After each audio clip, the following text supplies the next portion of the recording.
I don't know if I'm already broadcasting. Yes. Yes, sir. Thank you. All right. I would like to both welcome and introduce a very dear friend of mine whom I have known for more years than I want to count. Andrew Haveron and I first met on the competition circuit at the Paganini competition, where he won the highest prize awarded to British violinists in something like, I believe, 50 years. Subsequently, he won top prizes at the world's greatest competitions, the Indianapolis International and the Queen Elizabeth International competitions. He went on to be the first violinist of the world famous Brodsky Quartet, thereafter going on to be the leader of the BBC Orchestra, the Philharmonia, both in London, and is now the concertmaster of the Sydney Symphony Orchestra. Master violinist, a dear friend, and someone to whom I am personally indebted for having set me aright in my competition wanderings. Please welcome Andrew Haveron. Here he is. Nice to see you. Nice to see you. It is a brave new world where I'm getting to see you and chat with you from South Dakota to Washington, D.C. to Australia.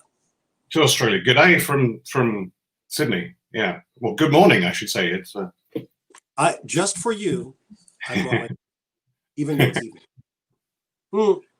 So this podcast is kind of a way for students, especially prospective students, current students, to get a sense of what it is that they don't know, what questions they don't even know to ask in some cases, sure. the professional world. And you have inhabited so many different areas of a professional world already that I wanted to talk about each of them in turn in detail, assuming time permits, right? Sure.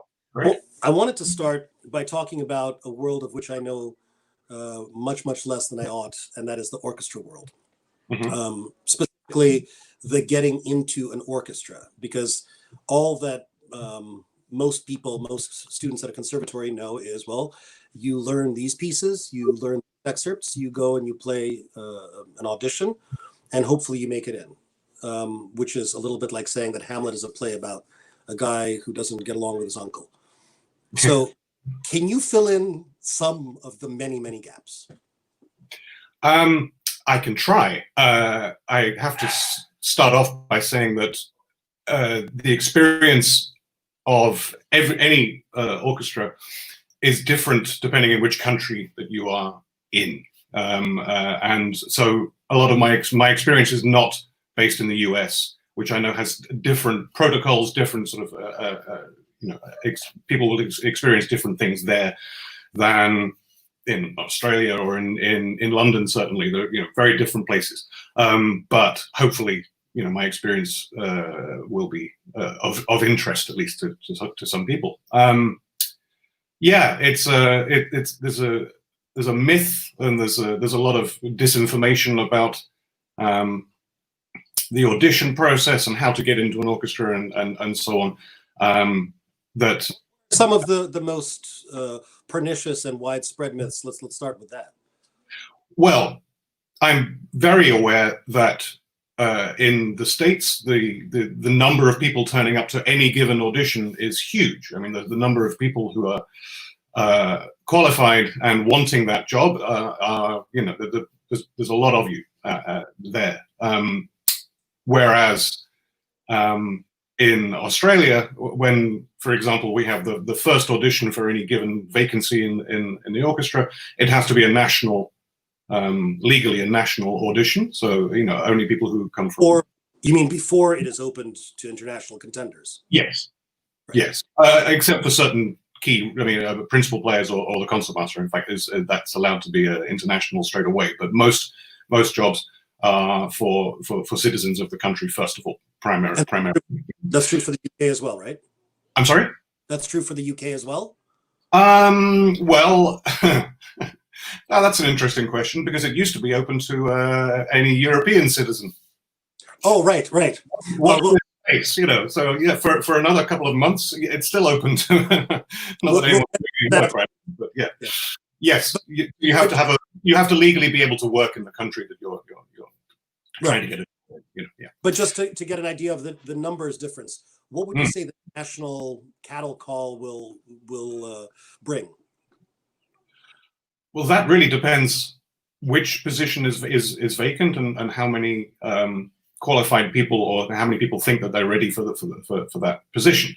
So in London, for let's say a tutti violin position, there will be many applicants. I mean, I would say 40 to 50. Oh, okay. It's orders of magnitude less than. Yes. So in the US, I'm aware that it's several hundred, Yes. for each position. So, although there are many more orchestras in London, for example, than there are, there are in various states in the US, which may have one primary orchestra where everybody wishes to get a job.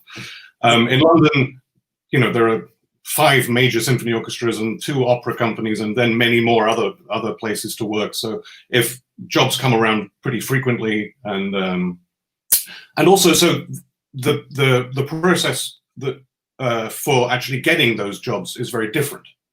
In the UK, an audition is only to get to the trial stage.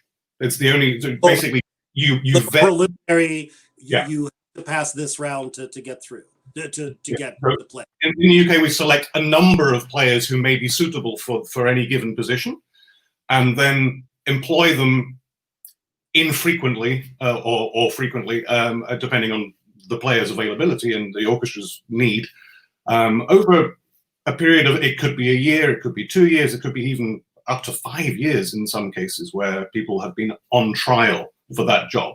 They are, of course, being paid to do the work, so it's a win-win situation. Right, you're testing them in the actual line of fire, as it were. Yeah. So the focus is on how good are they in the job? How good are they in the section? What do they bring to the orchestra? What do they bring to their colleagues and so on? And you can try many different people at once. Especially for students, I think that you could ace your audition. You could play brilliantly, get into the orchestra, and for whatever reason, which you, I hope, can also get into, for whatever reason, it's not a good fit. Yeah. And, I always like to remind people that it's not just the orchestra trialing the contestant. It's, if you're the contestant, you are also trialing the orchestra. Is it a good fit for you? If you're lucky enough to sort of have a choice of and people apply for many different jobs, if there are that many jobs going, certainly in the UK, where things are a little bit more fluid than they are in other parts of the world. So here in Sydney, it's a very different process. It's the winner of the audition has a year's trial. They have. It's limited to a year. You can't do more than a year, right? The orchestra cannot have a person on trial for more than a year. I think technically we can, but I think at the end of after 6 months, you pretty much know how things are going. Yeah. We have the option. Oh, we certainly give feedback to the candidate. How things are going. The likelihood of them passing that trial and so on, so that they certainly know how things are going and what they can improve, what they can change. Well, what sort of things have you found that either the notes that you've been given, like this is what you need to improve, or notes that you have given yourself? What sort of things would make someone who's aced their audition be at risk of not surviving their trial? Well, again, that can vary from place to place. Certainly, the London orchestras put a huge emphasis on sight reading skills, being quick. It's almost impossible to prepare all the repertoire that you need. Right. You would be practicing every hour available to you, and also traveling to all the different places where you need to get to be on top of all those notes. So it's your ability to fit in, to cope with a mixture of sight reading and your own experience and your own knowledge, and how you cope with that, because everybody actually is coping with the same thing in that scenario. There's a lot of notes to go by. You've got to gather a skill set that you can't really learn anywhere in an educational sort of there's institution. You know, it's you have to know all this music, you have to know how it goes, or you have to pretend really well, and eventually that pretending becomes a skill that means you do know what you're doing. And right. I suppose so. The emphasis is there. You know, how good are you at morphing from that pretend stage where you're hanging on, surviving, to no, okay, now I know what I'm doing. You know, and hopefully with a new symphony, for example, that takes a week or 1-2 performances rather than like a month. If it's taking longer than that, then people will say, maybe you're not ready for this type of work. So that's a specific London skill, you know, of you have to just be in the mindset that even if you have no idea, you've never heard Mahler 7 before, but by the end of that first rehearsal, you've got a pretty good idea of you need to practice that bit. You need to know what's going on in that bit, and the rest you can use your skills, your temperament to sort of get away with things, and you're not, you know, messing things up. I mean, these are sort of, should we say, slightly secretive thoughts that I'm sharing here. Yeah. Also, a little eye-opening also, I think, for students to think that it is not possible, and neither is it expected, that having won an audition to an orchestra, that you immediately somehow know every piece of orchestral repertoire ever written so far, and ever will be written for that orchestra in the course of the next year or 5 years. I don't know how many world premieres, you know, you would do in London per season or in Sydney, but you know, it is a thing to contend with. And if it takes you a good long time to learn an orchestral part, even if you then learn it to perfection, it makes no difference to an orchestra that needs it yesterday. No, absolutely. So I would recommend to everybody anyway that sight reading skills and chamber music skills, quick learning skills, but also chamber music skills, so that you can multitask, you can listen to what's going on around you and sight read, and all of those things working at once. You know, and if you can only use your eyes to sight read the notes, but you can't listen at the same time, that's something that you can work on and you can develop, and it's a price worth paying in the work when you're younger, just to, you know, sight reading. The work that you're doing in a conservatory, you know, in a chamber group, sure, you could love chamber music, you could go, you know, full-time, form your own group, and you know, best of luck to you. But those skills are not strictly chamber music skills. They are very much playing well with others skills. I think you just defined chamber music skills, but anyway. As you said, I had many different. Well, one thing for chamber skills is being, you know, there's the quartet player distinct from the trio player. There's the, you know, somebody who is used to playing in some sort of a chamber orchestra distinct from somebody who's used to playing in a symphony orchestra. But the basic, the fundamental component, the base component, is the ability, as you say, as you are sight reading, as you are concerned with what you are doing, you cannot afford to be oblivious to what everybody else is doing. It has to fit. Yeah. Yes.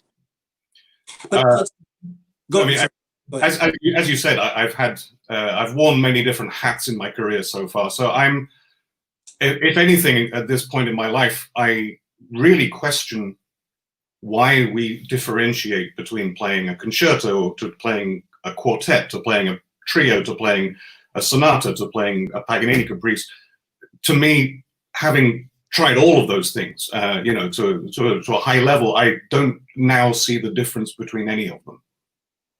But you don't find that the sound that you use as a soloist is different than the one you use as a quartet? There are moments in a symphony when you have to project a soloistic sound, even as a section. There are moments in chamber music where you have to accompany, you have to develop your palette of accompanying sounds, your projection sounds, you have to have the whole palette, the range of musical expression, which you can apply to any given piece of music. True. I was just about advising a student yesterday. I was thinking about advising a student that in a particular piece, in a particular concerto, you are the accompanist. You need to be able to be heard, but be heard in the background. Yes. As a soloist. And but also in an interesting way. You know, right. you have to tell the audience, I am now accompanying. And so first of all, put your ego to one side to let whatever you're accompanying come through, but also not be boring. You know. Deedle, deedle, deedle, deedle. Yeah, exactly. So, you know, and I don't see the difference between the Beethoven or Brahms violin concertos to playing a second violin in a Haydn quartet, to I don't know, you know, any given symphonic situation. You know, those things are, you know, nobody wants boring playing ever. Right. The world doesn't need boring playing. You know, and so. But also, if you look at the skills, if you describe the skills involved in playing the Brahms concerto versus a second violin in a Haydn quartet, the basic skills, as you say, they remain constant. Let's be as basic as possible. You gotta play in tune. Yeah. You have to have a good sense of rhythm. You have to have a consistent sense of pulse. You need to have a sound that is, you know, never ugly, and at times is stand forward. At times, you know, take backstage. The basics are always going to be there. It's just really almost eye-opening for me to think that those skills are used in every piece, in every capacity. Yes. Really. They may not be in the same proportion, but no, for sure. Yeah, yeah, and you will develop as you develop your ears and your awareness of what is needed in any given piece of music. Then you actually start to develop technically the skills needed to articulate that type of accompaniment or that type of melody, and they are, you know, the more experience you have of all the different varieties of performance that you, especially as a violinist, you can be part of, the more it is difficult to define what bow stroke are you actually using here. Well, you know, we were taught. The one that sounds a bit like this. We were taught A, B, and C when we were, you know, students, but now it's kind of it's a whole mixture of every letter of the alphabet that, you know, and subtleties therein, you know, that are appropriate, but. You know, when as a soloist, I suppose it's the volume at which you have to perform, literally the volume you have to make to project into a big hall. Obviously, the quality of your instrument will help that, but you know, nobody necessarily needs the third desk of second violins to play with that kind of bow stroke and that power. Right. But that I wouldn't say is a lack of skill. That is actually the opposite. It's, you know, knowing that that's not appropriate and therefore not using it. Knowing that you're not using that tool at that moment, right? Exactly. Yeah. Yeah. Let me take a step. Let me take a step back, because we're already talking about, you know, the whole art of once you are sure. on trial, once you have this opportunity to show yourself. How do you what can you remember of when you were winning that opportunity? And is it the same thing that you realized when you were the one listening to others? Yeah, that's a really difficult question, because when you're on stage performing, do you have the same mindset ever as when you're sitting in the audience listening? Actually, I feel like I'm two different people often, you know, and what my priorities on stage compared to my priorities in the audience, and that's a really interesting conundrum that I think we don't think about nearly enough, and there comes a point in our lives when we don't go to very many concerts because we're more actively involved in giving them than we are in receiving them, shall we say. But you can learn an awful lot from being in the audience and going to concerts, and if those things are often negative, as in, you know, you hear someone wish you didn't. It's a positive thing. You learn what you don't like, and that's right. Just as important as, you know, as learning what you like. You know. Absolutely. Yeah. God help me. I think I'm sounding like that thing that I didn't like, you know, last week to Royal Albert.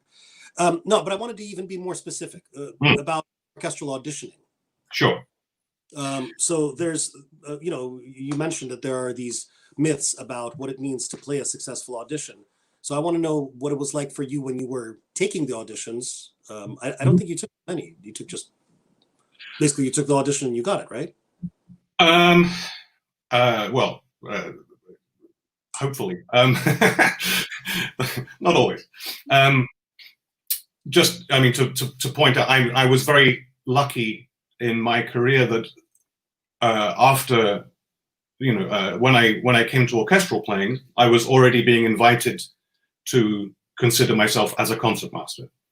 So I was never auditioning for a tutti position, which kind of, so there's a difference there, because an orchestra is looking for certain things from its concertmaster. They're looking for a personality. They're looking for a different way of playing, maybe. They're looking for individuality, as opposed to a tutti player when you're looking for a different skill set. I mean, that's not to say that we're not looking for individuality in a tutti player. But we're also looking for the ability, the skills to be part of a team, as opposed to the skills to be a team leader. So there's a slight difference there. And so my concertmaster auditions, to me, didn't feel any different to the first round of the Paganini competition all those years ago. I mean, you have to show what you've got. There was one big difference that another friend of mine who plays in a major orchestra pointed out at one of my last competitions. He said the difference between what we're doing now at this competition that we're in right now, and what I did when I won my position in the symphony, is the difference between a sprint and a marathon. At the symphony audition, in the US, I understand that an audition will be minutes long because you're listening literally to 100 people. A small error, a small stumble is a great deal more significant than, let's say, in an international competition where even the first round is like 45 minutes long. Sure. Right? Yes. So when you have auditions consisting of fewer people, how long do they listen for in the first round? So I've heard stories about the US auditions too. I've never taken part in one on either side of the screen, so I can't really tell you the mindset there. But we, in my experience, we don't tend to cut people off at the first possible moment. We give people the benefit of the doubt, certainly. Right. And also the whole behind a screen thing is interesting. There are very different approaches. I believe it's commonplace in the US for actually most auditions to be from beginning to end behind a screen. I mean, every round of an audition process will be behind a screen. In London, in the UK, screens are very rarely used. I think primarily the screen was introduced to get rid of sexism, right. And that I think is. I'm sorry, my computer's beeping. That can only be praised and applauded and absolutely is necessary. Could that be an idea from that perspective? I'm sorry, could you say that again? Can you see any reason why a screen might be a bad idea from that perspective?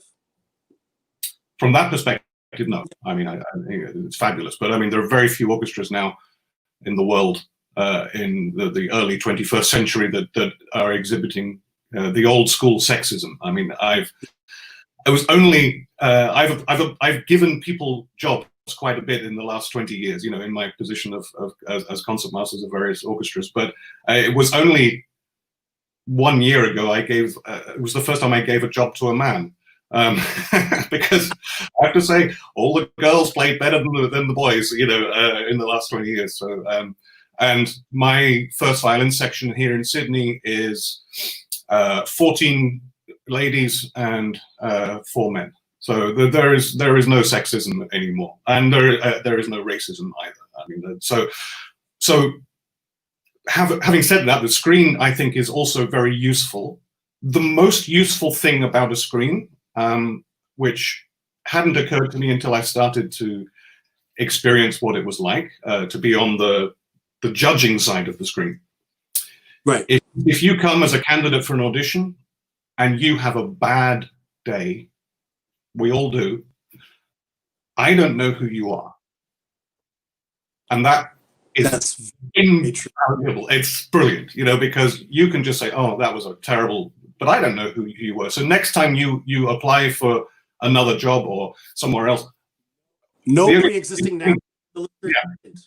You have a clean slate. You know, last time you were number 17, this time you might be number 6. I still have no idea who you are. So judge, there's no prejudice, you know, next time around. But that's incredibly important, of course. You don't want your epically bad audition to follow you around, you know, like a communicable disease. So here in Australia, we have the first round of auditions behind a screen. Yeah. And then those that progress to the next round, we take the screen away. And all I can tell you is, and I'm sure you probably feel the same way, Emil, that I can tell with my eyes, when my eyes are now involved in judging somebody, I can tell when the important difference between a really good person having a bad day and a not so good person having a really good day.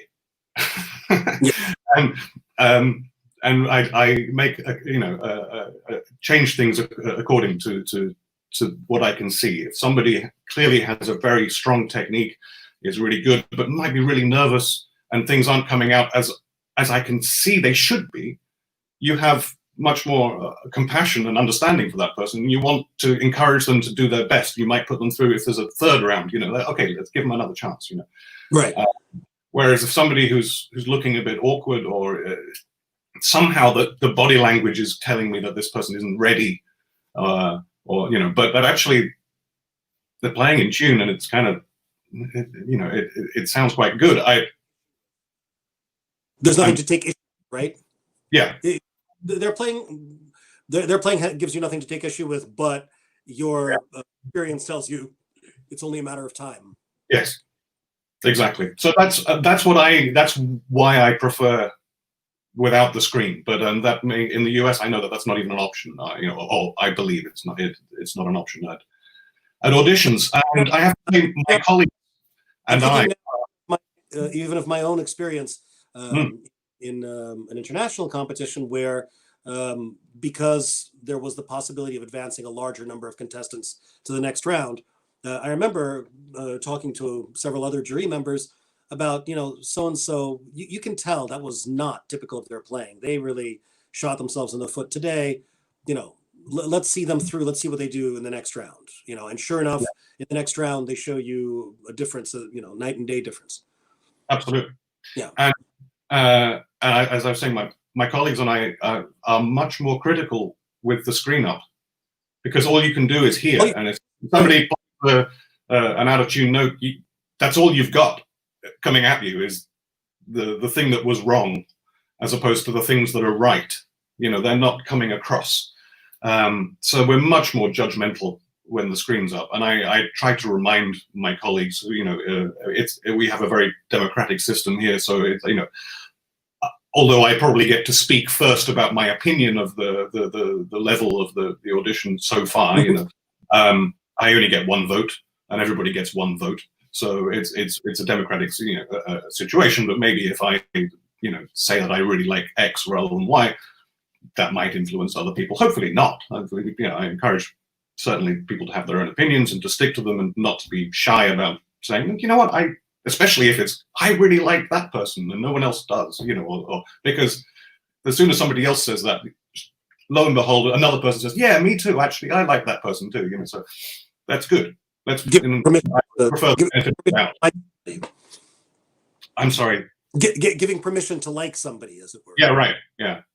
I mean, because, you know, when you get to in an orchestral situation, there is a hierarchy of, you know, I'm the boss, and then I have some assistant bosses, and then there's the soldier ants in the section, and everyone. Although I want everybody to have their own, you know, characters and the freedom of speech and so on, you know, everyone kind of respects that hierarchy, and it's annoying, you know. But have a hierarchy in an orchestra, yeah. Does the conductor listen, by the way, in Australia? Does the conductor listen in the UK? That can depend on certainly what position is being auditioned. How if it's a tutti string player, for example, then that's very much the section's responsibility, and I don't think we would really welcome a conductor's input into that. However, if it's principal clarinet or principal woodwind, for example, much more sort of important, a soloist within the ensemble, really, then if the principal conductor or the music director is available on the day of the audition, then they'd be very welcome to come.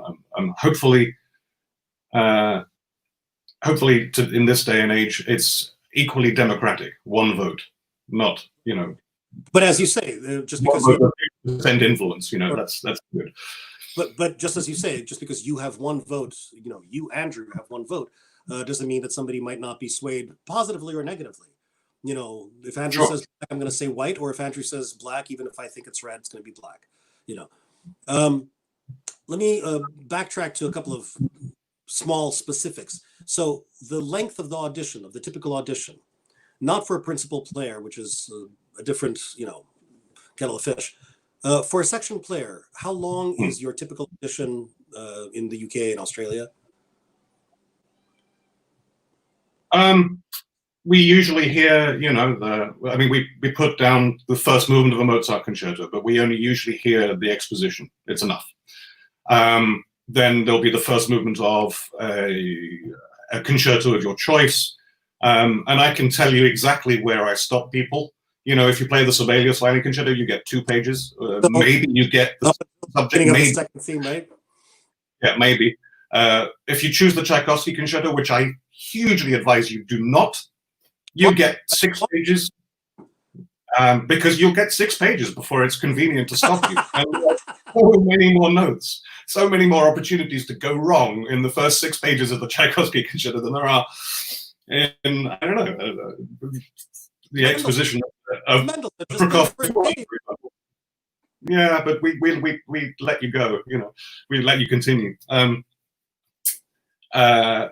then there will be, I don't know, 5 excerpts of our choosing from a longer list. So there'll be a list of, let's say, 10 to 15 excerpts, and we get to choose, the ones we think are relevant on the day. And usually, so everybody plays the same one. So so they'll be told before they go on. You do not fit the excerpts. Like if someone plays the Mendelssohn concerto for whatever reason, you do not then avoid the Mendelssohn excerpt as the first. I think we find it easier to compare like with like. So no matter what concerto they've chosen, if it's going to be Daphne and Chloe, it's going to be Daphne and Chloe for everybody. Yeah, exactly. And then we hear everybody play the same thing, and it's just a little bit easier that way. So my advice on auditions is absolutely the number 1 rule: make sure that your excerpts sound as good as your concertos. If they don't, I have some serious questions to ask myself. And I will tell you what those questions are, even though they are, they might sort of cast aspersions on my character, but I'm just using, I'm trying to describe a human being listening to your audition, any human being. Why are your excerpts not as good as your concerto? Is it because you were taught every concerto by somebody else, and that's how you can play it so well? In which case, how are you going to get through a whole load of symphonies for the rest of your life if without a teacher? Okay, I'm just saying that's a thought that goes through my head, because very often people don't take their excerpts to a teacher, and very often the teachers aren't interested in and aren't helpful. So my next bit of advice is find somebody who knows what they're talking about with orchestral excerpts and get their opinions. Get as many opinions as you can on how to play any excerpt. Now, there's no right and wrong. There is absolutely, these days, no rules to be followed about, let's say, if it's a Mozart symphony, do I use vibrato or not? Will they tell me I'm doing it wrong? No, nobody will tell you you're doing anything wrong, ever. These days, there's no right or wrong. Maybe if you're auditioning for the Vienna Phil, you have to play in the style of the Vienna Phil. I don't know. I don't have that experience. But for most orchestras in the world, we have to be chameleons. You know, you get a different conductor each week, and some of them might want to play Beethoven with the old sort of Karajan style with you know, nice thick sound with vibrato, and then the next person will come along, no vibrato, you know, much more just historically informed kind of thing. So we have to be able to do all of those things. So if you come along and play your excerpt in a particular way, nobody will criticize you, unless it's not very rhythmic, out of tune, or to sum up all of those things, not under your control. If everything you do is under your control, we like it. But would you say that where it comes to style, you have, you know, two contestants, one of whom, both of whom can play the excerpts very cleanly, both of whom have their concerti, you know, very clean. But one of them is showing you that they are unaware of the existence of such a thing as style. Their Mozart excerpt sounds like their Brahms excerpt. Does it start to play a role at that point? Not that it's wrong to play Mozart this way, but just that they don't seem to understand that they have to be a chameleon. Certainly, no. A demonstration of style is always welcome. You know that, and beyond that, a demonstration of understanding where the excerpt comes from in the piece, and if there's any relevance to your role, as we were talking earlier. Are you accompanying? Is this the main theme? What are the pitfalls of this particular excerpt? Why have we chosen it? You know, why do you? I advise students to always ask, you know, so why this excerpt? Why do you think that the orchestra wants to hear you play this bit specifically? What is difficult about it, or what is dangerous about it? You know, something that is slow in Brahms, maybe they want to hear that you can play in stratospheric range. You know, something that is very light, but an accompanying figure. You know, they might want to hear that you can play without thumping the instrument absolutely evenly. You know, absolutely, yeah. So it's all of those, the style, the awareness of the role of that particular excerpt, as you said, yeah. And when you were doing the auditions, would you say that you took your own advice back then? I mean, you didn't give yourself that advice back then, presumably, but did you go and play for loads of different people to get feedback, or did you just listen a lot? So a concertmaster audition tends not to have the excerpts that a tutti audition would have. You have to play the solo part from Helpmann, from Scheherazade, from all of those things. I think the first time I did such an audition, I don't think I had actually performed all of those works. I learned them, and I gave an impression of knowing how I think they went. But now, you know, as my career continued, I certainly had much more experience of performing, you know, the long Heldenleben solo and understanding what it was about and how it goes. So the next time my audition comes around, you know, I had to do an audition and play that. I had many performances under my belt of the work in its entirety. So it just becomes easier, and you know what you're doing. Do I follow my own advice? I try to. Yes, I do try to. No, back then, I'm saying, like, right now, you are in a you know, position, but before you had your first orchestral position, would you say that that you sort of went to coaches to prepare you for it? No, I didn't. I'm not sure. I was back then. I was possibly too arrogant to think that I needed to do that. No, that's not what I. No, but I'm not sure I knew also the people that I would have asked. Right. And that's another bit of advice. If you know that there's an orchestra you want to work in your life, and you've grown up with that orchestra, or you want to live in that city, and that's your ideal job, go and get to know them.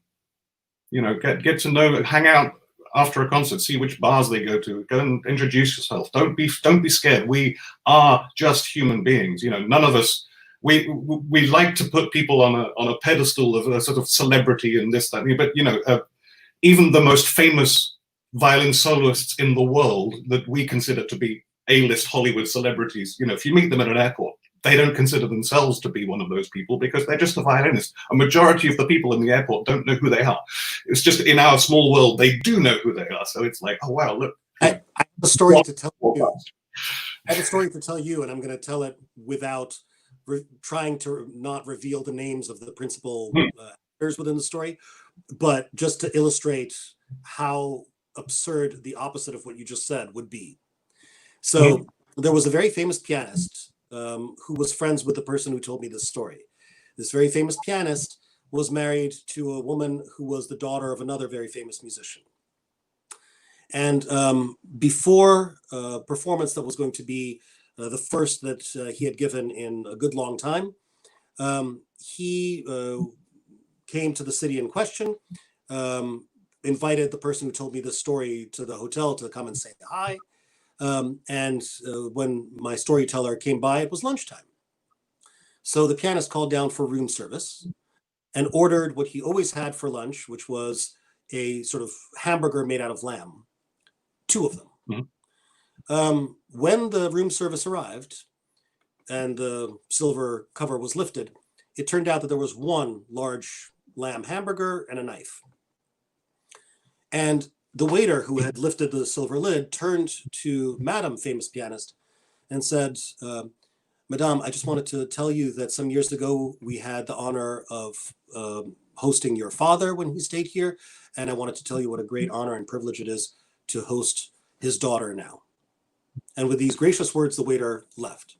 Famous Pianist and wife were in a fury. Famous Pianist was in a fury because he had ordered 2 lamb hamburgers and he got 1 with a knife. And he evidently couldn't cut it in 2. Why was the wife furious? Because the waiter had dared to speak to her. And furious at this outrageous treatment, Famous Pianist left town and did not play the concert. Well. So if this is the sort of behavior that our listeners find not absurd, yeah, feel free to be afraid of talking to orchestra principals and A-class soloists. I mean, you know, my immediate thought upon meeting somebody I don't know who has just come and asked me, oh, are you Andrew? You know, yeah, hi. Oh, I'd love to come and play to you. You know, I have an audition coming up. I'd like your opinion on something. I think highly of that person for showing an interest, for showing passion, for showing, you know, the wherewithal to come and find me. To, you know, and that's great. And it's not that I will then, you know, prefer that person should they be auditioning for me. You know, I know that they're inquisitive. They thirst for proving themselves, and that's a good thing. Andrew, I'm sorry, we had the 5 to 10 second glitch. Can you just repeat what you said? Sure. So I was just saying, if somebody came up, a stranger came up to me and said, you know, would you, could I play to you, or could I ask you your opinion on something? I have something to prepare for an audition, and I'd love to have your, you know, your input. I will think highly of that person. I will naturally sort of be congratulate them on their inquisitiveness and their thirst for knowledge and their, you know, the fact that they're being proactive about getting to know, you know, the people who are around who can help them. That's a good thing. So don't be scared to you know, approach people who are in the profession to find out what you need, what you want to find out, or just to make friends. Because and if I then introduce that person to my colleagues, that person becomes a known quantity, and you know, it's you're part of the small circle of musicians. I mean, there aren't that many of us. But it's also helpful to just know, you know, how the people you're going to play for think. By the way, this harking back to the way that I introduced you. You remember this, but I want to tell our listeners that the reason that I feel so indebted to you, and yes, I'm sure your commission check will arrive any day now, is that in our competition days, this was, in a way, exactly the lesson you imparted to me. What happened was that for a period of about 6 or 7 years, I had been playing in international competitions, and always with the same result, where I would advance past the first round and I would not make it into the final, whether it was a 4-round competition and I was cut 1 round before the final, or a 3-round competition and I was cut 1 round before the final, always before the final. And in the sort of 6th or 7th year of this, I was eliminated after the preliminary round in Munich at the ARD competition, and I came to stay with Andrew in London rather than flying back to the States prior to playing at the Paganini competition 2 weeks later. And what you told me then, when I said, okay, listen, I've had enough of whining about politics or, you know, the unfairness of life or whatever. You play competitions, you make the final round. What are you doing right? What can you tell me? And what you said was, you have to think about how they listen to you. You have to make them trust you. I spent 2 weeks at Andrew's house in London, where I didn't practice nearly as much as I ought to have, but I practiced, I think, better than I ever had before. And at the end of those 2 weeks, I went to the Paganini competition, and for the first time in 6 years, made the final round. And after that, pretty much every competition that I entered, with one exception where I did 2 competitions back to back, which was stupid. Every competition I entered, I made the final round. And the question of how, try to imagine how the jury is listening to you, changed everything about how I would prepare for these contests. The sort of things that I thought were important weren't always important. The sort of things that I was dismissive of were sometimes extraordinarily important. So if you go to a bar and you bump into a group of musicians from the Sydney Symphony, and you should have a drink with them, and you should gain an insight into what sort of things they find bad or so bad to be ridiculous versus the sort of things that, oh, you know, I heard this and it wasn't bad. That is not, you know, dishonest, dishonorable, you know, taking the sort of secret entrance to the wider world. It is more about understanding what it is, what criteria there are in the ears of those who will sit in judgment on you. Yep. Right? Absolutely. With that in mind, by the way, can you tell us any amusing little tales of what is the worst audition you ever heard? Like, were there people who thought that they were ready for auditioning for Sydney for BBC for Philharmonia, about whom you and your colleagues would chuckle? I do remember one audition in London, and a lady appeared in front of me, and she had, like, really, she wasn't wearing shoes. She was like wearing different colored socks that had pom-poms on the end of them. And her email address on the application form was, I don't know, fuzzy-wuzzy at something or other. You know, there were just a few things, apart from the fact that her playing wasn't good enough. I mean, I'll just leave it there. But the overall impression of this person was, you know, yeah, okay, there are a couple of things you could have changed there. You know, don't wear those socks for an audition. Put some shoes on. You know, look. You don't have to look. You know, you don't have to overdress, but just look, you know, professional and like you're taking it seriously, and you know, use your fuzzy. Be memorable in a good way. In other words. Yeah, and maybe, you know, another email address doesn't cost you anything. You're talking to someone who still has an AOL address, so I yeah. feel sorry. That said, what about the playing that would immediately? Okay, so obviously something that's out of tune, something that is rhythmically inaccurate, something that sounds like they are, you know, scraping the violin to death. In the case of violinists, what sort of things that aren't so obvious are you listening for? Control. Being deliberate with your interpretation of any given piece of music, whatever it is, whether it's your Mozart concerto, whether it's the excerpt, you know, that you play, the impression you give, as you was just saying about imagining who's listening to you, you know, that you are, you've eliminated any, bulges in a bow stroke because you needed to get to the tip for them, and therefore the previous note just sort of goes, wah, therefore you of that note. You've revealed, that you forgive yourself certain things to accomplish other things, and never forgive yourself those things. Really, really listening to, to the control of every note. I mean, I know that sounds like an unattainable goal, but it actually, I can be more specific with, when somebody's actually playing to me about what I mean by that. But, film yourself playing these things. Be really critical with yourself, not in terms of the greater sort of interpretation or the tempo or this, but actually just does watch. It seem as though you're barely hanging on for dear life, or does it seem like you are? Yeah. I know this piece. I've played this piece before. I'm comfortable playing these few lines for you. This. That's all I want to hear. It goes like this. That's actually interesting. Another friend, again from a different orchestra, said something to a student of mine when I asked him to sit in on a lesson. They said, when you go and play, the feeling in your mind has to be, you may have forgotten how this ought to go, but let me show you how this piece ought to go, rather than, do you like me? Please like me. Yes. Yeah. Sure. Yeah. Yeah. And there, I remember a couple of hours of people coming out with a Mozart concerto that was, without vibrato, with added ornamentation, with all sorts of interesting ideas.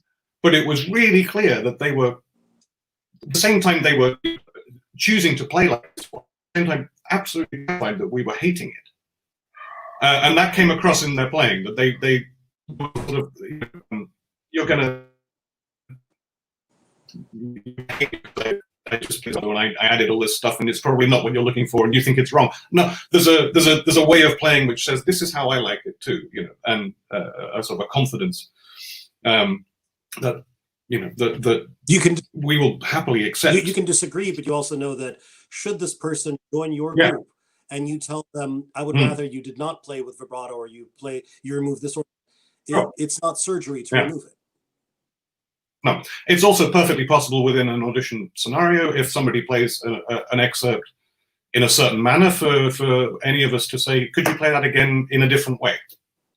That's perfect. That's an expected thing to happen. So I can say, please, could you now play this with vibrato or without, or faster, slower, whatever, and fortissimo, that's an pianissimo, smaller. Yeah, right. Hopefully you don't say something like, could you now play it with the dynamics that are marked? Or now could you try playing it 3-4 times as written? Yeah, exactly. Yeah. I want, while we still have a little time, to also talk about some of your other experiences and hats, at the risk of changing gears drastically and abruptly. But I want to flash back to the competitions that we've referenced a couple of times. Mm-hmm. So in one way, I feel like you and I were doing the competition circuit from kind of the same perspective, where we had some of the finest training in the world. Actually, interestingly enough, both of us with Russian teachers, Professor Andreevsky for you. And in the competitions, unlike a lot of the people that we were competing against, we would come in without somebody on the jury. We would come in without a friendly teacher on the jury, a boyfriend, girlfriend, whatever. What would you remember as being most helpful? How did you find yourself to walk into a competition setting and not feel, out of your depth? Well, it's preparation, isn't it? I mean, if you've put the work into knowing that you're going to be more nervous than you have ever been, although that's true, is it? I think we know that the most nervous you ever are is waiting for the results. Yeah. It's not when you're actually on stage. It's when you've played everything, you've finished everything, and you're just waiting to see what they thought. I remember Anyway. At the Queen Elizabeth, where we're waiting for the results of the second round, and I thought that, you know, I'm in for it, and I was right. And you, I don't remember if you thought you were in for it. You said you thought you were in for it. Both of us are chain smoking, and you said, you know, this is the point at which every violinist suddenly becomes a philosopher. Yes. Well, what is it? Oh, The grand scheme of things that having devoted 6 months to 12 months of my life and God knows how many dollars to come here, what does it matter if I don't then pass to the next round?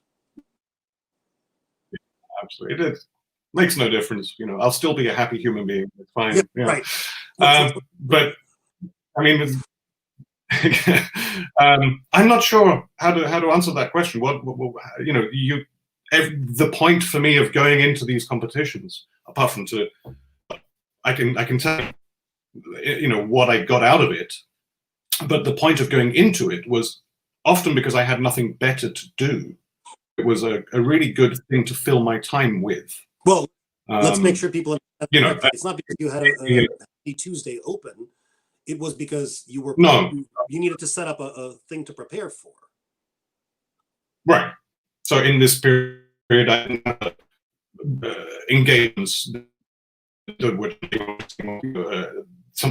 the next goal of your young life. You know, what have I got to look forward to? If I had a, you know, these competitions I found useful to structure my life, to give me purpose, to give me a focus, because you know it's a few months preparation, you know, with the same repertoire, the set works, you know, that you have to prepare, you have to learn. So you're not just sort of randomly practicing music because you're a musician and that's what you do. You know, okay, now I've got these things to learn, as well to increase my own ability as a violinist, as a musician, you know. And each time I went to a competition, I went through that process really of just turning up the heat on my practice, you know, of pushing myself, practicing more, focusing more, and pushing the ceiling. How far can I go? Where can I get to? And that's so irrespective of prizes and the whole philosophy behind competitions, which I'm sure you know, we've been told, you and I both hate. I mean, we shouldn't be competing with music. It's irrelevant. It's a you know, but they are a means to an end. And if we can go in with the right attitude and take the nourishing things, you know, from the competition scenario, then that's great. But if you are, you know, only going with the hoping of, you know, winning and beating others, then it's really, you know, don't do it. Well, no, it's not even so much about beating others. I found in my wanderings, it was more about having, you know, somebody else's verdict that the thing that I thought is good, or at least, you know, that they agree with me. I don't think that, you know, I don't think that there is something inherently bad about judging things that are aesthetic, works of art. You know, you do it every day that you say, I prefer this painting to that, I prefer this player to that one. I prefer my children not to walk into the room when I'm trying to do a podcast, but okay.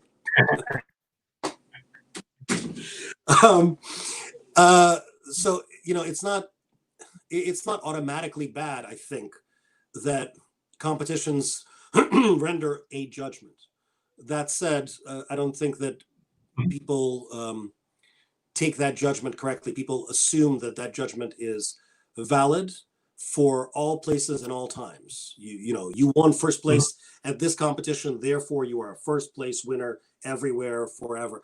I remember an anecdote with us in Brussels. So after now I'm not telling you this, I'm telling the audience, after the preliminary round, both of us had passed the preliminary, and there had been something like 125 people in the preliminary round. And hold on one moment.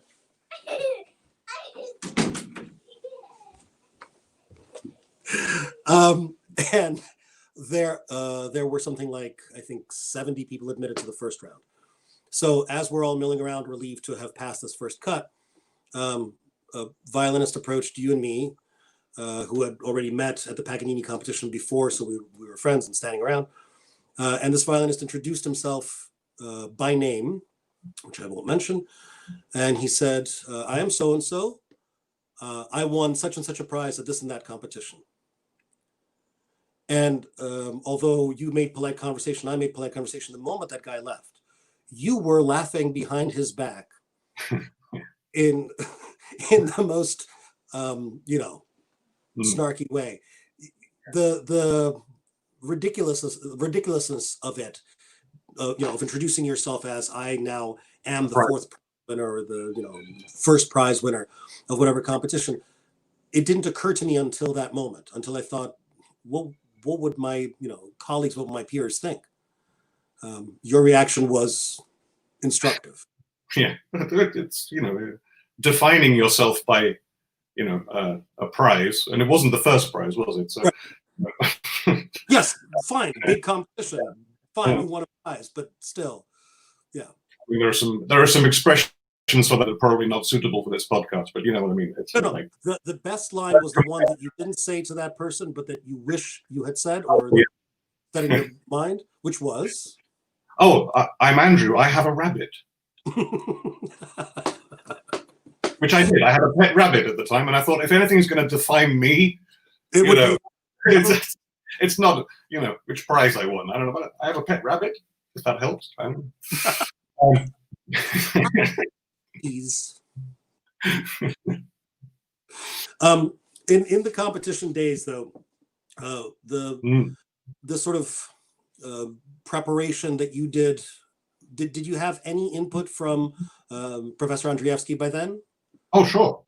Yeah, I mean, he took those things seriously, and pushed me.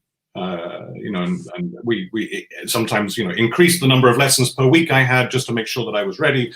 How many lessons did you have normally? I'm sorry? How many lessons per week did you normally have? Oh, I think by then just one a week. Earlier in my life, I had 2 a week. I was lucky enough to have that kind of input. As a younger teenager, but. By this time, his philosophy was, I want to be your doctor, as in you go to see a doctor if there's something wrong with you. Wrong, right? Yeah, and he can diagnose what's wrong with you, but you don't need to go to your doctor to say, hi, I'm fine. There is now some sort of legend about me at the Royal College of Music in London, which I only heard many years after, about how that turned into it's one of those Chinese whispers things, where the story I heard from a younger musician who was there about me was that I went to the Queen Elizabeth competition, and in the first round I was drunk, and yet still passed through, or something about me being drunk, and it's the last lesson I had with my teacher, seeing as you brought that up, before I left for Brussels. The night before, I was performing with anyway, a visiting musician from another country, and I was accompanying this musician at their country's embassy, and that. To extend the hospitality of the UK, it turned into a party at my apartment that night, and the entourage around this musician all came to this party, and we did get extremely drunk, and to the point where I woke up. My alarm woke me up the next morning, and I had no idea why it was waking me up, and then I realized I had a violin lesson to get to, so. I got up and went to my violin lesson, and I didn't have a hangover. I wasn't feeling bad. I was actually just still drunk. Actually, it was the penultimate. It then turned into the penultimate lesson before I left for Brussels. Because you definitely needed another one. I'm a bit disappointed with you today, and I didn't have the temerity to explain to him why he might have been disappointed in me. But I went back for one emergency lesson before, finally leaving for Brussels. And I remember him saying, "Today you are much better violinist. How come you're so much better today?" And I was like, "Yeah, because I'm sober." it wasn't a normal occurrence for me in my student days, I have to say. But it became some sort of legend of my alma mater. But I remember a different tale that you told me about a lesson with him where he was encouraging you to play like, or to go listen to David Oistrakh. No, not even that specific. And you're right. It was one of the most important lessons for me, and I always remember it, and I still talk about it. You know, to when I'm now teaching. You know, and I think it's very important for any student. You know, how do you know the moment that you have stopped being a student, and you are now whatever the opposite of a student is, a musician, a master, or you know, an independent, yeah. But let's just say a musician, you know, because that's what we all hope to be, whatever that means. You know, it's a little bit more vague, but so how, you know, and we all know the scenario. We turn up to your lesson with your teacher. You bring a new piece of music or the piece that you're working on, and the first thing you do is you play it in the lesson, and you know full well that it doesn't really matter how you play it, because after you've finished, you will then receive all the words of wisdom about how it should go and what we're going to be doing wrong anyway. So that first time you turn up and you play it, nobody's ever sort of really trying to play their best. You're just sort of going through the motions, waiting for the teacher to start talking, and it just becomes a habit. And it's a, you know, it's a role playing thing that happens, right? You know. So it was the time that I think my teacher just decided, okay, that's enough of this, you know. And he said, I was playing Brahms' Third Sonata with another student, my friend. We formed a duo, and he just asked me, you know, to play it again. But I mean, you listen to recordings, right? You have favorite violinists. Play it like your favorite. Who's your favorite violinist for this sonata? And I said Oistrakh. And he said, good. And then he turned to my friend and said, can you play like Richter? I mean, it was kind of, I mean, it's the, you know, no teacher should ever say those things, right? I mean, you know, it's considered really bad teaching to sort of say, okay, play like somebody else, play like somebody else. But actually he said, do an impression of a great violinist and do an impression of a great pianist. And so immediately, you know, cutting through that all of the layers I was talking about earlier, you know, okay, just, can you play it properly or not? You know, and if you have nothing to say for yourself, can you at least do an impression of somebody? Convince other people. Yeah. And so I, you know, tried to play it again. I would love to tell you that it was the best performance of Brahms 3 you've ever heard. I doubt it was. It was just I was more involved, and in that second time through, and thinking, okay, how does this really go? You know, let me give myself the pep talk, and then bring it out. So, you know, bring it out. You know, instead of the second time through, play it like, you know, do that the first time through. Cutting through those layers. And so, you know, you're not a student anymore. If you can do it, do it. And the more you do that, the more you will learn about what it is you do like and don't like, and your personality. Even if you don't have anything particularly strong to say for yourself, or you may not think you do. That actually can come. You can develop those things, you know, the more you have experience. If you only have experience of that half-hearted, I'll play it through because you're going to tell me it's bad anyway, then you'll stay at that level. So taking the next step, I am now an artist, I am now a musician, I will present this piece for you. It's a psychological. I try to tell students who, I mean, it's pointless, of course, to say this if a student doesn't have the requisite technique, but I feel that for every level of piece, your technique grows. And when you are a beginner and you now have the technique to play the Twinkle Twinkle as well as it can be played, when you can play the reading concerto, the Sides concerto, as well as it can be played, why not play it as well as it can be played? What I tell them is that, you know, you have to little by little learn to stop following some mental laundry list. Teacher said play forte here, teacher said shift to, you know, fifth position there.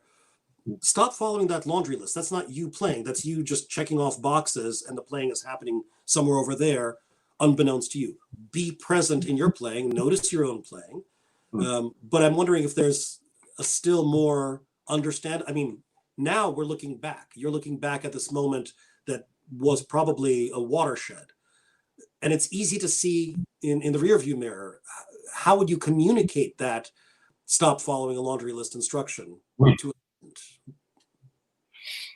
It's difficult. I mean, that was the way that it clicked for me, because he knew that I was a passionate, listener to, the great violinists and was engaged in my profession, but I wasn't yet engaged in bringing myself first and foremost. I was still learning, well, actually, there's no time. There's no time limit, or we never stop learning. And frankly, I shudder now to think what I thought I knew when I met you, for example, all those many decades ago. And I'm sure I felt quite confident at the time that I knew stuff, and I was going on stage and telling everyone I knew stuff. But now I have no idea what I thought I knew, and I hope that in 20 years' time I'll be saying the same thing about myself now. Absolutely, amen. Yes, that you do think that you figured it out, and perhaps even let's be generous.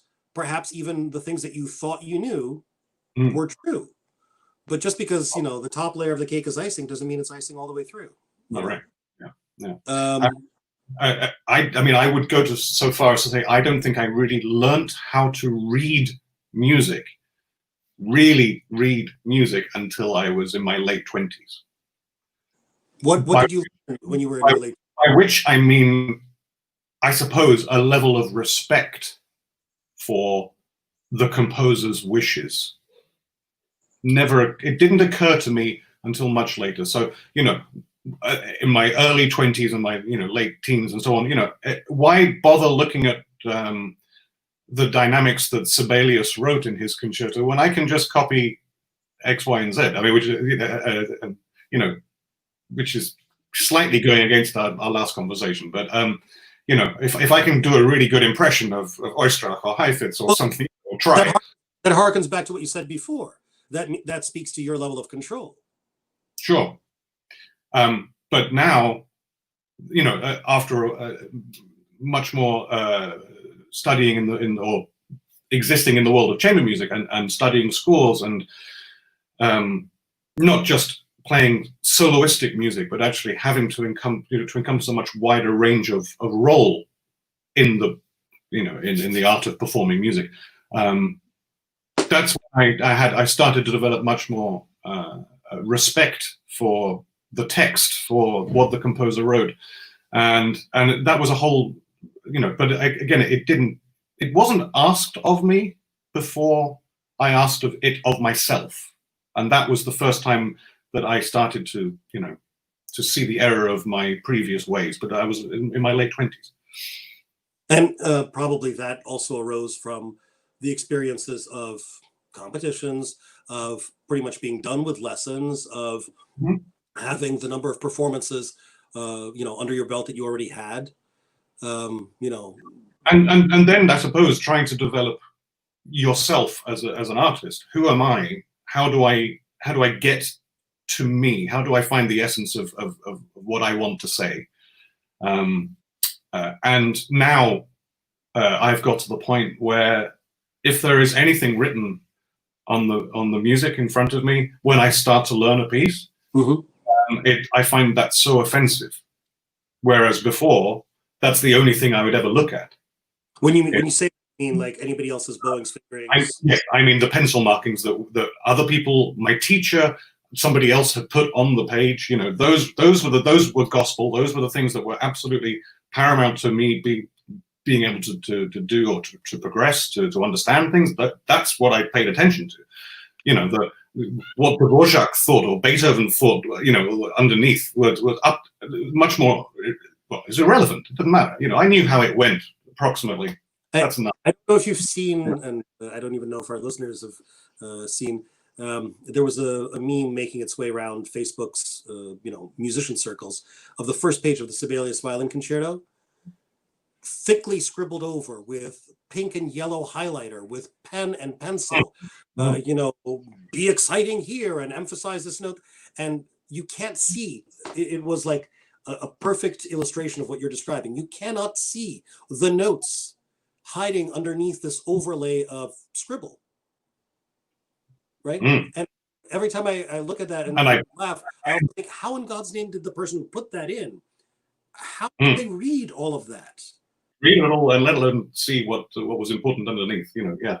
And I can still, I would put money on the things that they did wrong or ignored from the composer, even with all that marking on the page, you know. So even on that first of the Sibelius markings are a way of, who was it that said that tradition is a flawed memory of the last bad performance?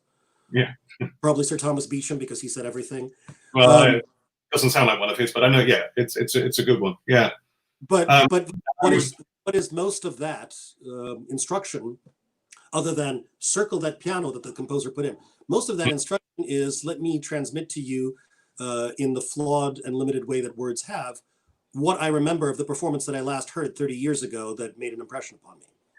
And you know, how many distances is that removed from the real page right in front of you? Just do what's there. It's a complicated thing to describe, but I do find some of the best performances today, I mean, you know, even some of the best performances today are the interpretations of the classics, that, you know, of the great works. I find us are still one removed from the source. So the way I describe it is, let's say you went to a restaurant and you order a dish, and this dish came with this amazing sauce, and it was the tastiest sauce you've ever experienced, and it was just a little puddle next to the steak or whatever it was, you know. And somehow you find the instructions on how to make this sauce, and then you invite people over for dinner because you want to share with them this incredible thing that you discovered, and you flood the plate with this incredible sauce, which then becomes meaningless, because the great thing about this sauce was how little there was of it. But that's kind of gone from your understanding of it, you know. Is well, surely more is better, you know. So, you know, I hear interpretations of any given piece of music, it doesn't really matter, that where it's clear that the performer in charge has listened to an interpretation that they previously enjoyed and kind of magnified that. You're getting like a caricature of the character, the way that the caricature would exaggerate a feature. You're getting that. Somebody filtration and channeling of, And you can imagine that after several generations of each person re-magnifying the bit that they really love, you know, it distorts it out of all proportion. Here's a simple question. I mean, how often have you heard the very opening of the Tchaikovsky concerto played up until the double bar, you know, the fermata? How often have you heard that with the correct rhythm? 3 times last year I played it. Well done. See, this is why I respect you. Yes. But in all seriousness, how many times did I play it with the usual distortions, the standard distortions, until one fine day my mom said, listen, just, you know, as an experiment, try playing exactly what's there, even if it sounds wrong, even if it sounds weird. Just do what's written. And I did, and I was like, well, it's a different piece. She's like, or at the very least, know what's written, be able to play what's written, and then choose not to. Because very often if you know that it's already come from a different place of, I thought that's how it went. You know, that's, you know, that's not going to feed you as an artist. And going back to our initial conversation about orchestral auditions, the very worst pieces of music for this tradition mangling are Mozart violin concertos. Personally, I hate hearing the Mozart violin concerto with piano. there is no point in it. The piano part distorts the music itself to the point of being a completely different thing. Nobody in the history of our profession has ever sounded good playing a Mozart violin concerto with a piano accompaniment. That's just a thing. All right, get over it. Unfortunately, I've had to get over it. I can't think of anything better to put in an audition scenario than those pieces, but I also can't think of anything worse. So anyway, if I think of anything, I'll let you know. But the traditions that have been passed down from teacher to pupil over the last couple of hundred years about how to play a Mozart concerto, as opposed to almost any other given piece of Mozart. And just stop to think about it for a minute. I'm sure everyone who's listening may have, the kind of piece of Mozart that you may have played at that champagne wedding reception in the background, those Salzburg symphonies, the Divertimenti, the K136, we all kind of, at a certain level, how that goes. This kind of phrasing, the kind of bow strokes that you would use, or sight reading. Your initial response to Mozart's 8th Symphony. I've never heard it. I don't know how it goes, but if you can imagine, if you put it in front of you, you have a menu of things that you would expect, a kind of bow stroke that you would use, the kind of off the string, the kind of legato, the kind of, all of those things. Yet, when we come to the violin concertos, all of those things that we have been taught is how you play Mozart, Haydn, that kind of classical approach, you can throw them all out the window, apparently. It doesn't matter. And the old Viotti stroke comes out. Well, that wasn't invented for another, I don't know what, but and traditions going back to sort of 1930 or something, not 1830, but 1930, are still apparent. And also, the other thing that I would really advise people to try and fight against, as I said, in an audition scenario, we may only hear the exposition of a Mozart concerto, but that does not mean that you need to put everything that you have into that exposition. You do not need to conjure up every scenario of nuance that you can possibly do and put it into those few measures of music. We do not need subito pianos. We do not need a change of tempo where there isn't one mark. We do not need, your entire imagination going into these few moments of music. We don't need that.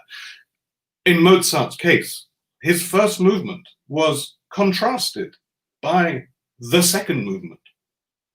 10 minutes was contrasted by another 7 minutes, which is then contrasted by another 8 minutes after that. That was enough for Mozart.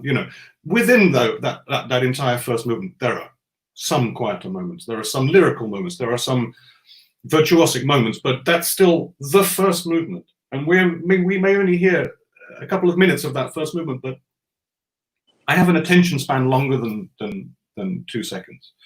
I have an attention span longer than 2 minutes. I can hear, and I'm very happy to hear everything, presented with the long game in mind, with a much more a broad overview of what the music is about.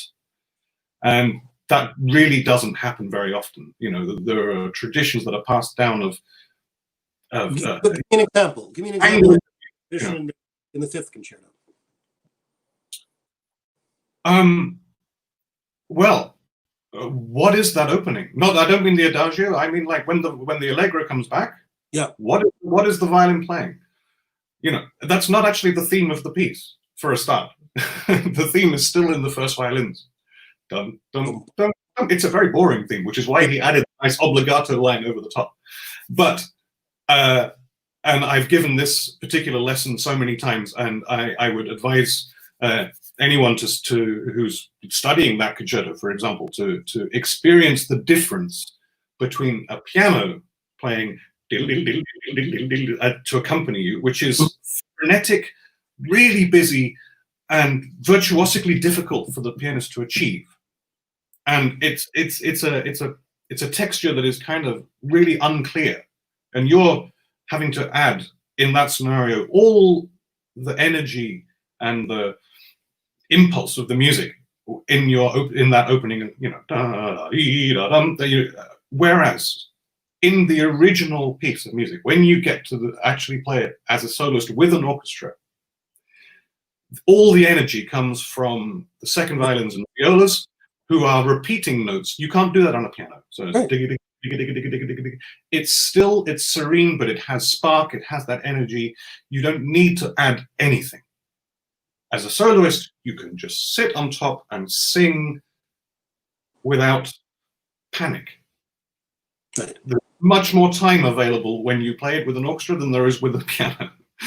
It's a whole different piece of music. And even so I've kind of learned my own version of that accompaniment to give people, because often people come and play to me for an audition. So they often bring me Mozart 5, you know. So to experience what it's like to play that opening with a string player accompanying you is revelatory to most people. It's like, oh, wow, now I can play it. There's no stress. There's no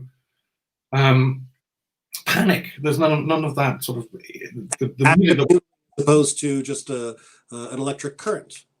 yeah, right. Which you think you have to bring, and you don't. No. You have to perform. You have to understand what your role is within the score, and just put up the first, like you say. Yeah. Yeah.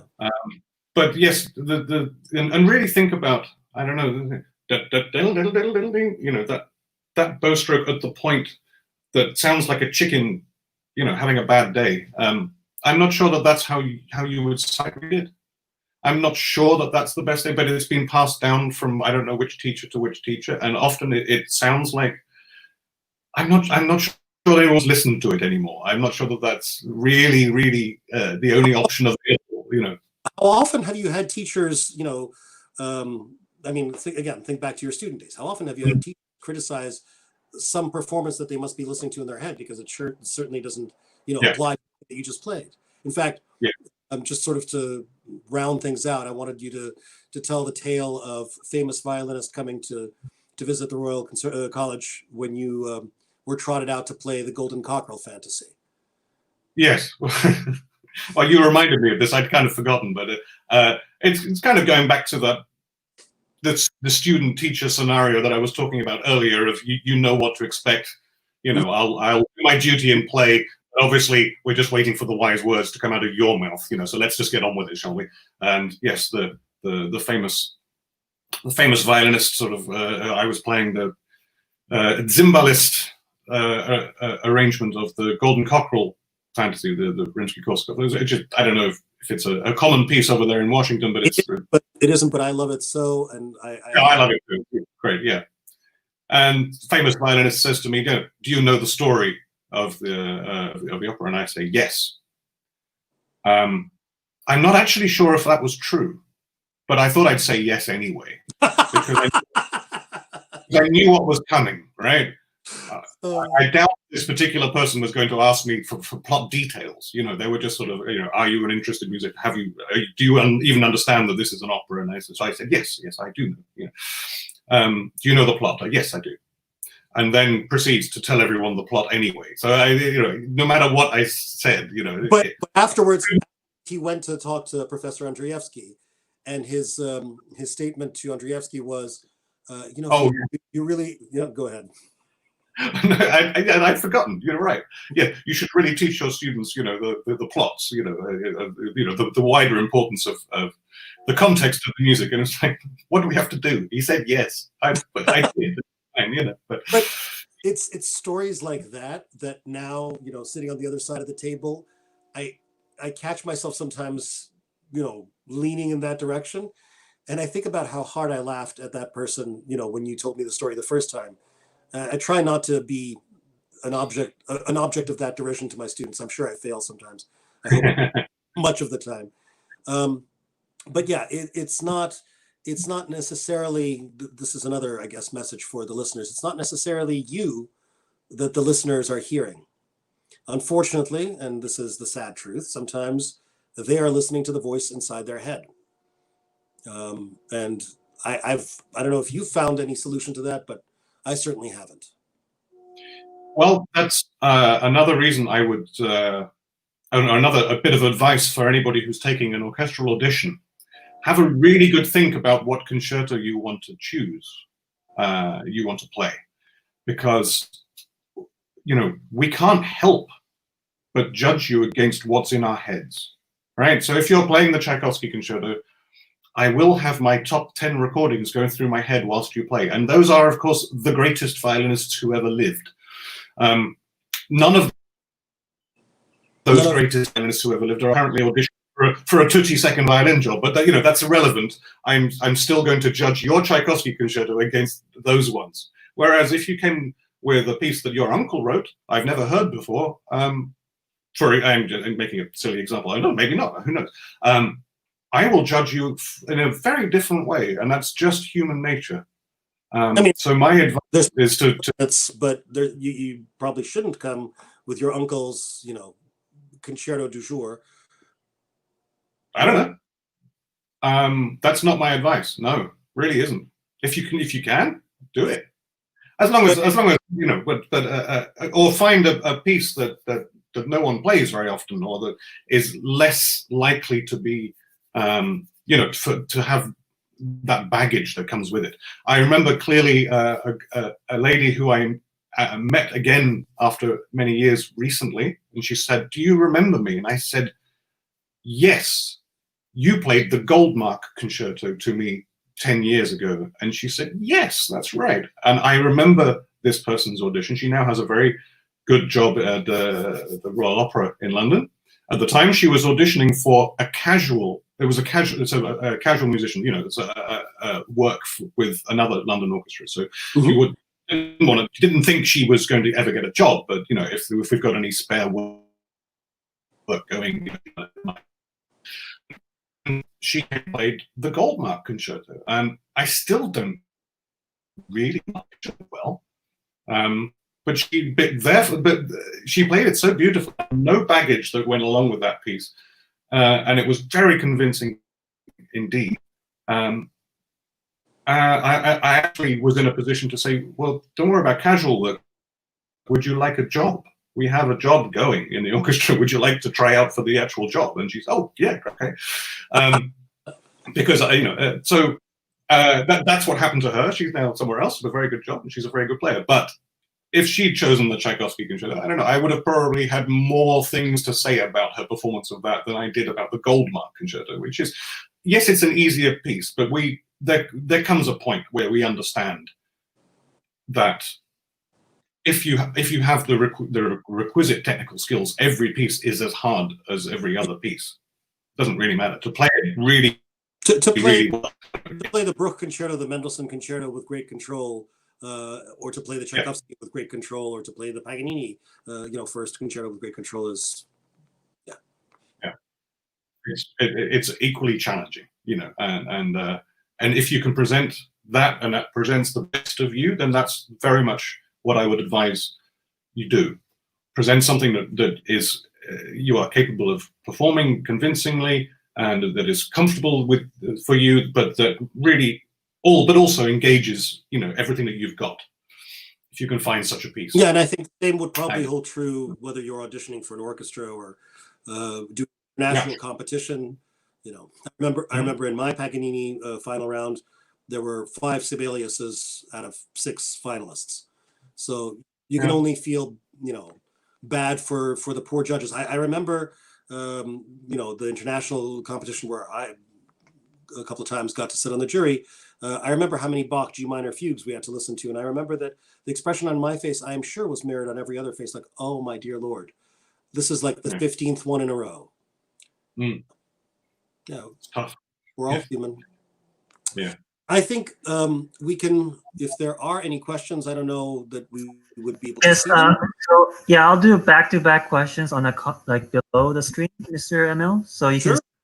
So there's 3 questions total. Okay.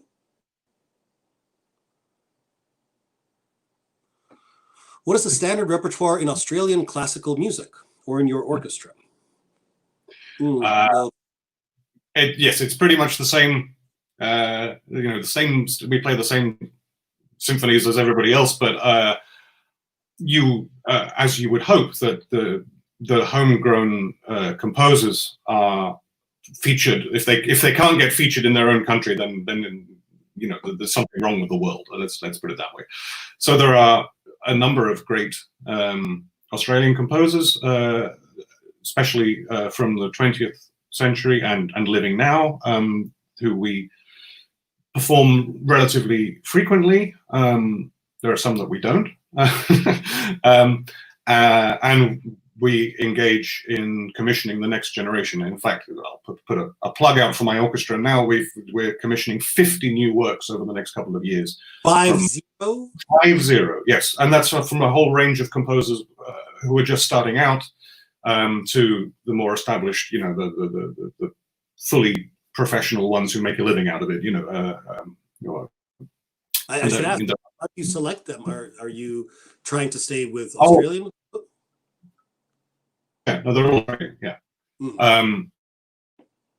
That was a process that, because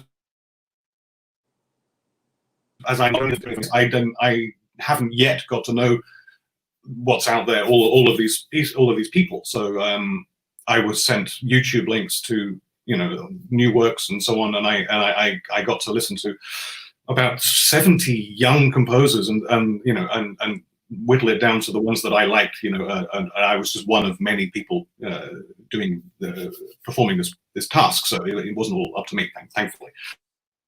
But the quality was extraordinary, and the diversity of ideas and musical was great. So I mean, we're in I think.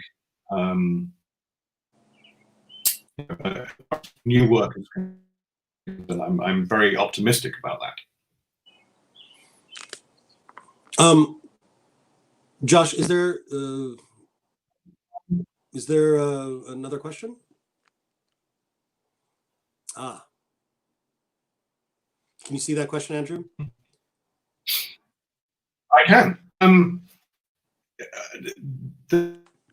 You know, it's important at all, unless you find yourself, as I said, with nothing else to do.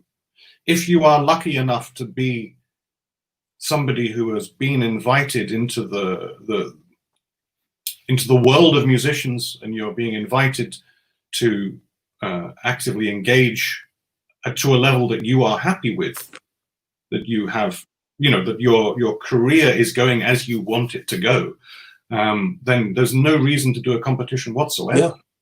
Yeah. However, I was not in that situation, and I don't think you were, Emil, either. You know, we could have either done nothing or done that. Yeah, I mean, you know, I chose to do that. The launch career, I don't think, I can't remember the last career that was launched since possibly Vadim Repin at Queen Elizabeth in 1989, right. Or was it 87? Yeah, that was a long time ago. You know, the careers that are launched through competitions, I don't think are launched through competitions. I think some people do the full slate of competitions, develop their stamina, their experience, their you know, repertoire too, hopefully. But then their post-competition life is what they make of it. Very rarely, and I can't think of the last time really, is somebody's post-competition performing going on to create the career for them.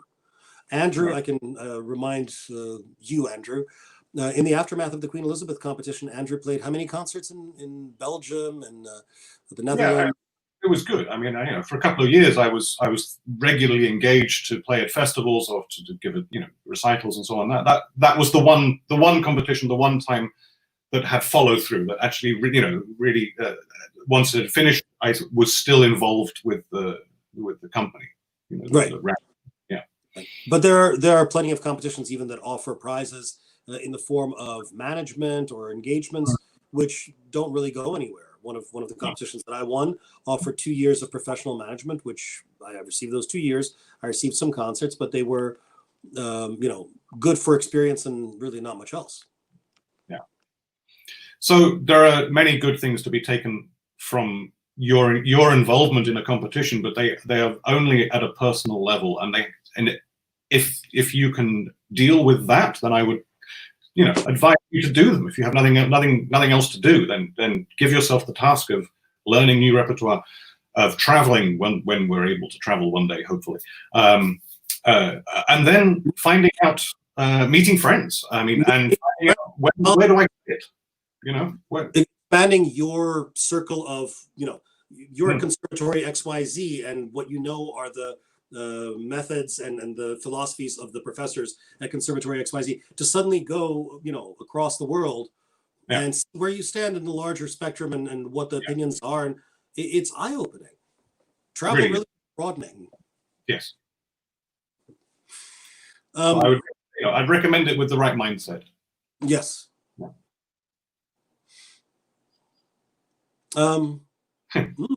Okay. Well, yes, we haven't worked since the end of March, so we haven't performed together. We're hopefully, we are a long way away from the epicenters now. I believe New Zealand was the first to be free of COVID-19. They're still a 5-hour flight from here, but you know, they're a long way away, and they closed the borders, so they dealt with it, contained it extremely well. We're not quite so good here. But we've been relatively free from the virus now for a couple of weeks. There's overnight there have been a few more that cropped up in a different state to me here in Australia. But we're talking 10 people, not thousands.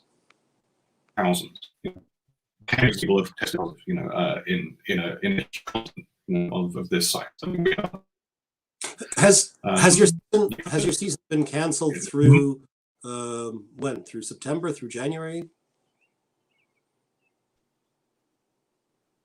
We hope we're going back to work, but at this point we have no idea how many people we can have in the audience. Sorry, can you say that again? It froze. I can't.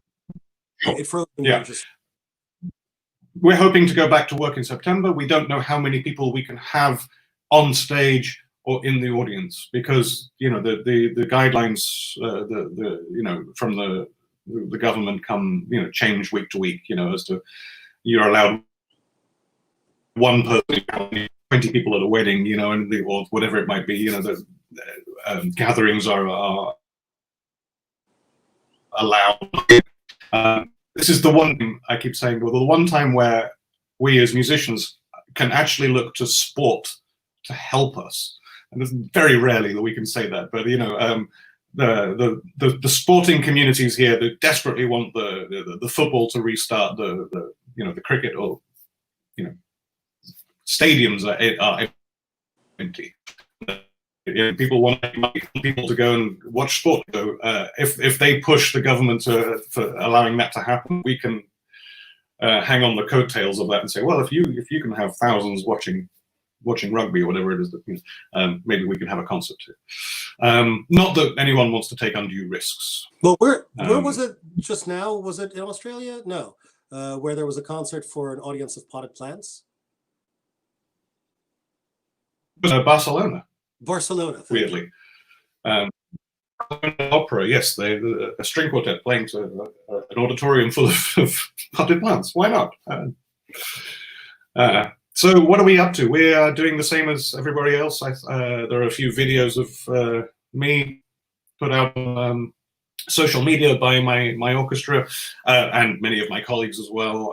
But I must recommend to everyone to watch the video of you with a choreographed accompaniment front of stage, you playing Paganini 11th Caprice with a ballet dancer, which is absolutely lovely. That was great. There are four of those videos. It's all caprices? No. Completely different instruments. I mean, you know, I was one. A colleague of mine playing solo Bach on the cello was another. There's Debussy syrinx on the flute, and a solo oboe work as well. So each with one dancer accompanying one musician.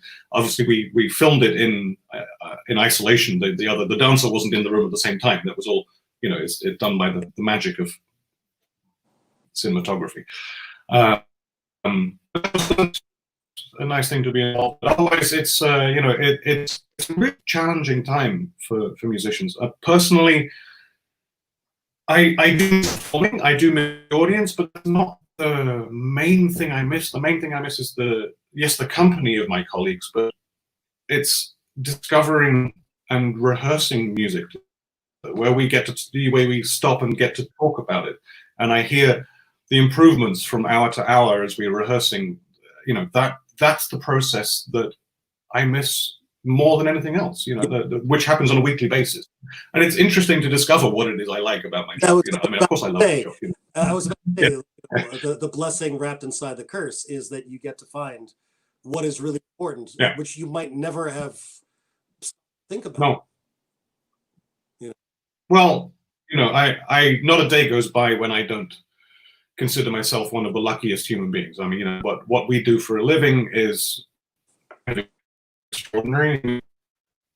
I joke that I haven't really worked a day in my life. You know, I haven't had to go to what, you know, the archetypal thing of going to work where people hate it and can't wait to get home again.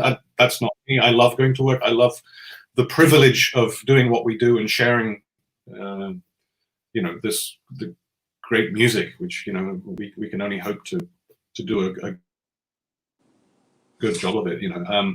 But I think the thing I appreciate more and more, especially these days, is that for a living, for a job, I get to communicate with other human beings without using words. I don't think that can be underestimated, though, the power of that. My opinions, my political opinions stay unentangled with anybody else's. We don't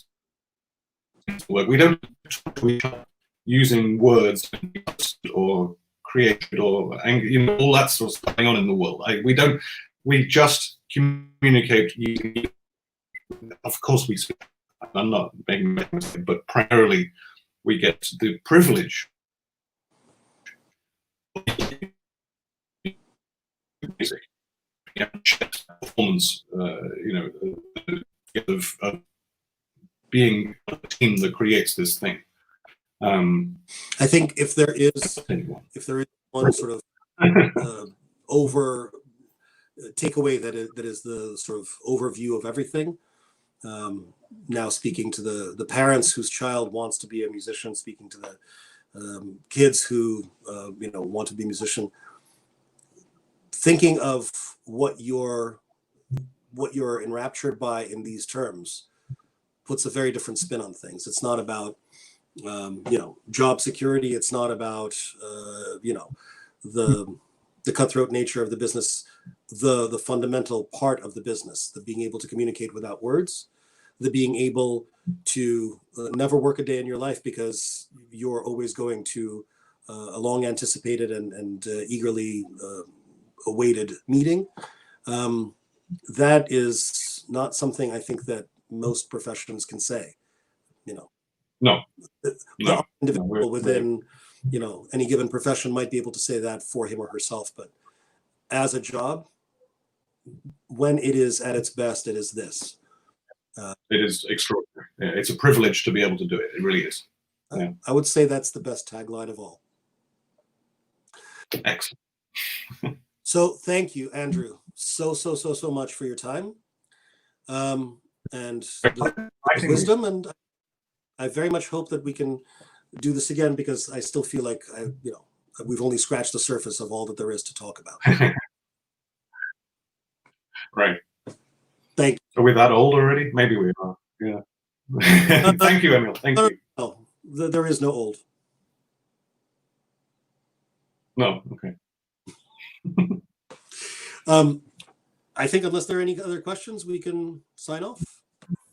Yes, so we'll just say thank you everyone for joining us. We'll just end the live show. You can remain in the room, Mr. Emil and Mr. Andrews, for final say here. But thank you everyone for the audience for joining us.